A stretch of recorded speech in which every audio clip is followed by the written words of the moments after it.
I'm Nina van Tilburg for BizNews, and joining us today in the BizNews studio is Dr. Willem van Merwe, a specialist knee surgeon from Newlands in Cape Town. He's a former president of the International Society of Arthroscopy, Knee Surgery and Orthopedic Sports Medicine.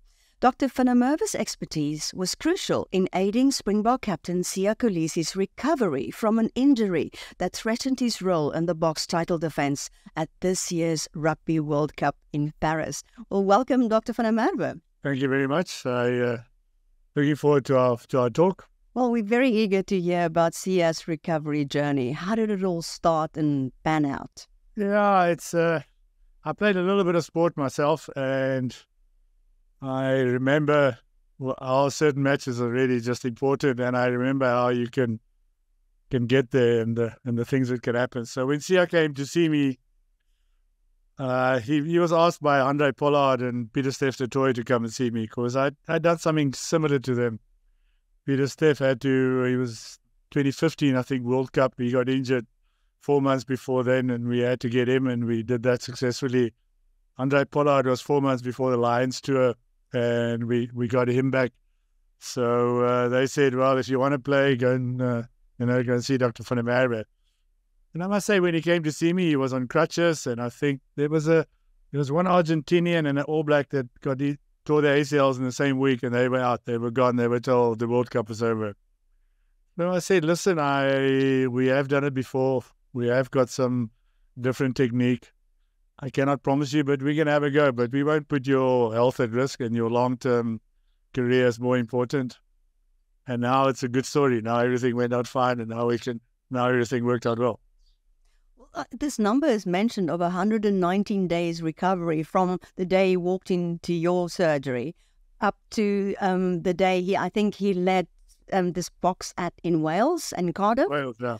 Yeah, so 119-day recovery, that's amazing. I spoke to a young woman, she's a national lacrosse player in England, last night, because I know she's a friend of my daughter, and she said it took her 9 months to recover from an ACL, but hers snapped completely. No, so Sia snapped completely too.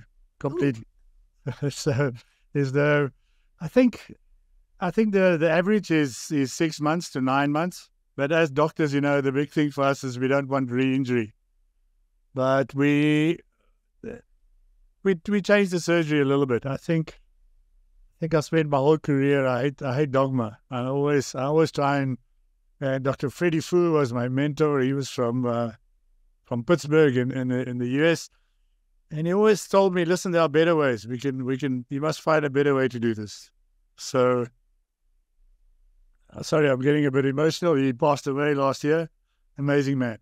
Anyway, so and when I looked at the literature, the 6 months wasn't really based on science. It was, I think the biggest problem we have is that the athlete doesn't do anything for 6 months, and his muscles, and he doesn't believe in his knee. And I think that's a big problem. So, but we did change the surgery a little bit. We made sure that the graft is protected. And we started loading them early, but Sia wasn't the first one, and we followed them up, and we saw that they actually handled it very well. So when Sia came to see me, I said, okay, we'll do the surgery. I think the one thing we did a little bit different is the athlete himself has to believe that this is fine. So after the surgery, I said to Sia, hey, it wasn't so bad, It wasn't a bad injury, although it was, and we didn't have to repair we had to repair it. I think the problem with athletes are you can't tell them, listen, this is a bad injury. It's going to take you 9 months. Your chances of re-injuring it is 30%. Your knee's never going to be the same. You're going to get early osteoarthritis, but be positive. They're not going to be positive. So I think the signals that we gave them, and I said to him from the start, listen, your knee is strong now. You don't need any crutches. He never had crutches. I have a video of him walking around. I said, you don't need crutches. You're fine. Came to see me on day 3, and I said, you should get on a bike, on a cycle now. And his physio said, no, it's way too early. He hasn't got all the range of motion and his VMO. And as they walked away, I said, Sia, just between you and me, get on the bike. And he got on the bike, sent me a video. So I think a lot of it is not based on true science. And as once, and we never went to the gym. I said to him, get back on the field, start throwing the ball around, feel how your knee feels. If And as soon as he felt that his knee was stable and he trusted it, it's amazing the recovery. So more to do with him than me. And let's get a bit into medical stuff. So what exactly do you do that's different? We use the same graft. We use a hamstring tendon. There's different grafts, but we create sockets in the bone that we put the graft in. So I don't use, but the socket in the femur, in order to get it anatomically, we have to put it at an angle. And I think that angle, when you move your knee, that's what causes that so-called killer corner. I think that's what causes the problem. So we found a way to avoid that, so that the ligament doesn't have these bends that it has to do, and we saw that it heals better. Well, so you sit on this international body as well, and you speak to people, I assume, all the time. What was the comment? Did they all say, "Way, this is way too soon"? Yep, very negative. But I looked at the literature. There was actually nobody has ever torn their ACL in the first 4 months after reconstruction. It's actually supposed to be very strong now. So I'm not sure why this long delay is. I think it's just passed down from mentor to. But they all said, no, I'm crazy, and I'm putting the one, a good friend of mine from France, a very good surgeon, and phoned me and see us going to who's racing 92 or Paris 92, the next club in Paris, and he's their orthopedic surgeon. He phoned me. He says, what is the team doing? Yeah, I'm sure you are not agree with this, that they want to bring him back at 3 months. And I said, no, I actually think he's fine. We looked at him and he's fine. He said, oh, this is really, you are jeopardizing his future. But I think he's actually doing better. And I think we've used the same technique in 18, 19-year-old kids too, which is our real problem. And they work well. I think it's something. But I've presented it in Japan first, and I've presented it somewhere else, and people they just think I've done the normal thing, and I'm just putting them back on the field early and see how it goes. But it's not that. But we'll get there. They say new ideas takes about 3 years to get into mainstream in orthopedics. So even after the success of SIA and some of the the other box, people are still questioning your method. Yes, and I think correctly so. I think if you do one or two and it works, people shouldn't just change the next day. I think we should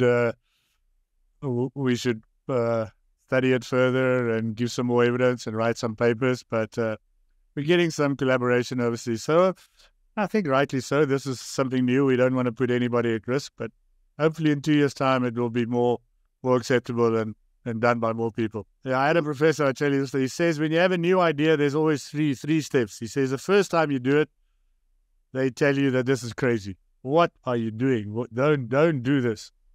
He says, and then when it sort of works out, they'll say, interesting, but you have to show us the science. And once it works in that, they'll say, oh, but we always knew this. This is nothing new. So I think if you look for big accolades from your partners, that's never going to come. You talked about a mentor that you had. What else formed this belief in you, or your skills that you have? Yeah. I think it's my whole life I'm trying to do things differently. I had a few other stuff that we did. We do eccentric training, and I think it's based on science, but I don't like just looking up stuff that I've done for the last 10 years. So a lot of surgery is, they say, I've done this for 10 years and these are my results.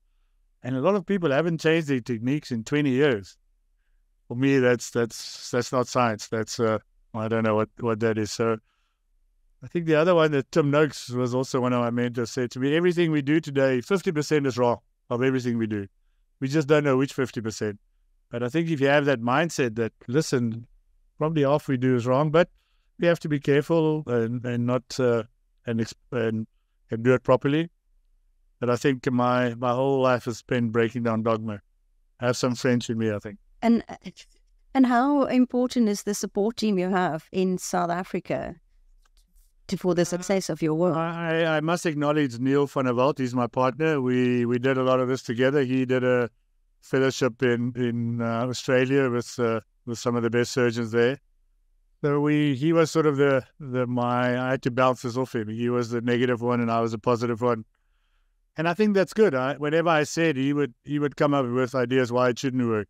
And then once I convinced him, then we could move on. So I think Neil, but other than that, not much. Most of the others were, a lot of people was hoping it failed. That's for sure. So what is your background? You trained in South Africa, you spent time in Oxford, you were a professional cricketer. I see you also played cricket for Oxford. Yeah, I grew up in the Transvaal, went to Grey Bloem, and then actually did my medicine there and then specialized at UCT. And but even then, I always wanted to go to Oxford. I don't know why, but so I always wanted to see different things. And I played a lot of sport, and I think part of it is that really the athlete comes first to me. The Irish have a good saying. They, I don't want to step on any toes, but the baggage manager and the physio and the trainer, they call them allicadoos. And for me, I never really liked that guy. You're not the guy making the tackle. You're just sitting on the side. I don't think these guys should wear the Springbok jersey. I don't feel myself. It's all about the players, and you have to support them. So I think that's what it's sort of. I had a few of my own the day before the Oxford game, and you only get Oxford blue if you play against Cambridge. That's it. I hurt my knee. I tore my MCL, and I tore it completely. I felt it going open. So I thought, well, I've done so much now. I'll go the next day and I'll just run up in the first scrum. I'll stay down, come off, and I'll get my blue. And even the morning when we played, I felt my knee moving. And I mean, I'm not gung-ho and I'm not stupid. And I went on the field and I never felt it. I never felt my knee. I played the whole game. I never felt it afterwards. And I think my big theory now is what our brain thinks our knees are. And I think we can accomplish amazing things if we don't interfere with this. And this technique works in people like Kolisi or Andre Pollard or Pieter-Steph du Toit. I think and there's some evidence now that the brain, this whole healing process is controlled by the brain, and the brain can really shut down the knee if it gets all these negatives. So I think I realized that anything is possible, and we should explore it. And just because we can't measure what the brain does, we shouldn't ignore it. So that's my aim in future, and to try and prove what if we get the brain in the right condition, I think the eating will be much better. How important was that for Sia to believe? Very, very important. Yeah, I think one thing, Sia wanted to play. I think he was. But I said to him, Sia, if you don't trust your knee, don't play. Don't do anything. And he's just between you and me. And he said from the start, his knee felt strong, and he trusted it. So he was. These guys they're not there for nothing. They are amazing. They can. They have very strong minds and very strong wills. So no, I think through the whole thing, we never had a problem. Did you also experience him as the special person that we all think he is? Very, very much so. I think the one thing when they're in trouble, they know they're in trouble. The doctors, everything. They know he knows his knee is gone and he's not going to question what I do. But all of them, I call it presence. They've got this amazing presence. They don't say anything. Pollard had it. Pieter-Steph du Toit incredibly has it. But they're all very humble. But they're all confident. And all of them, when they have the injury, they never blame anybody. They don't look, why me? Why did it happen to me? They always say, okay, what are we going to do? When can I start training? How do we fix this? They're very, very positive people. Do you find that there's international sportsmen who are now turning to you because of the success you had with people like Sia Kolisi? Not yet. I think it's had one or two calls, but I'm not there yet. I can't intervene. I know Neymar in Brazil injured his knee, and I know the surgeon. He's also ex-president of Visacos, who's a surgeon, and he does all the big guys in Brazil. Fantastic surgeon, and he didn't do the surgery. Some friend of the agent in a small town in Brazil. So I think these stars, people are very. they love being, they know it's a big thing for their career. So he was done by, it can make your career, but it can also break it. So luckily I'm old enough now. But I said to Sia, listen, I was just completely honest with him. And I said, if you're not ready, we're not going to play. And he was actually playing full contact for 3 weeks before the Wales game already. So there was that. So, I think these athletes are different, but hopefully we can make it mainstream going forward. Well, do you think South African doctors possess this unique mindset that encourages innovative thinking? Because if you think of somebody like Chris Barnard, he thought totally out of the box like you do. I'm not Chris Barnard. I'm not in the same level as that. That's completely something else. We have some French blood in us and some. I think the one thing, South Africans, we don't like being told what to do. I was in America now, and you go to a hospital for special surgery. It's the most famous orthopedic hospital. And the guy that's in charge, none of the young guys will ever question what the leader does. Where if you go to France, the young guys want to prove their prof wrong. So I think the one thing we're quite humble, but we want to prove we don't like being told what to do and just take everything for granted. We like exploring things. I think that's our French side of stuff. And as you know, we don't like too many rules, and we don't like government telling us what to do. And I think the same, yeah. And that's probably what makes Rassie also a unique leader. I think Rassie is he was really I think he's a genius. And I think what he did right was also the mental attitude of the patient. I think if you speak to all of them, and Rassie didn't speak to me, but I think he needed Sia as part of the team. I got the idea that this team is not the same without Sia. And they all said to me, listen, don't get this one wrong. We need Sia back. So, I think just to do something different. But it was a lot of my colleagues said things and about Rassie too. They didn't like Rassie and this and that. I said, that's the best you can do. Tell us South Africans how bad we are and what the bad things we do. I say we use that as motivation. That's the best motivation you can get it. So I think we're always this small little country told that we don't know anything, but we like standing up. And what did you feel? Did Sia tell you about the weight of expectation he had on his shoulders? Because it seemed that did that play any role? No, he never spoke of that. He always, to me, it sounded like this was the biggest privilege in his life. He never felt that he owns anybody. He said, "Listen, I'm already blessed. Even if I don't play this one, I would like to play, and I've got, and he wanted to contribute. All of these guys never feel that anybody owes them something or they have to do something. No, he never mentioned that. He just said, let's try the best we can, and if we can play, we can play.